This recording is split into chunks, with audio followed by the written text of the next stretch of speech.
I am the Tofu Golem. Please enjoy the video. In this video, I will show how to connect to Eduroam Wi-Fi using an easy method. Eduroam is a secure, worldwide roaming access service designed specifically for the research and education community. It allows students, researchers, and staff to use their home institution's credentials to access Wi-Fi across many different campuses. This streamlined approach makes connecting straightforward and efficient for everyone. Before you begin, there are a few simple preparations. First, ensure you have your institutional username and password readily available. These are crucial for authentication.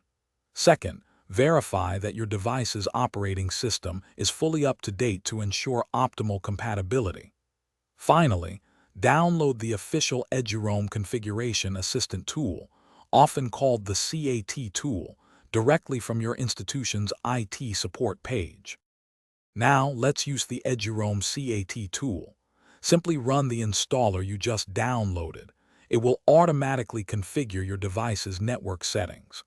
During the process, you will be prompted to select your home institution from a comprehensive list. After selecting your institution, enter your institutional username and password when the installer requests them. This tool handles most of the complex setup for you. Once the CAT tool finishes, the final step is straightforward. Open your device's Wi-Fi settings and select the Eduroam network. Your device should now automatically connect without requiring any additional manual configuration. If you encounter any difficulties or connection issues, remember that your institution's IT help desk is always available to provide specific support and guidance. Thanks for watching. Consider subscribing if we helped you today.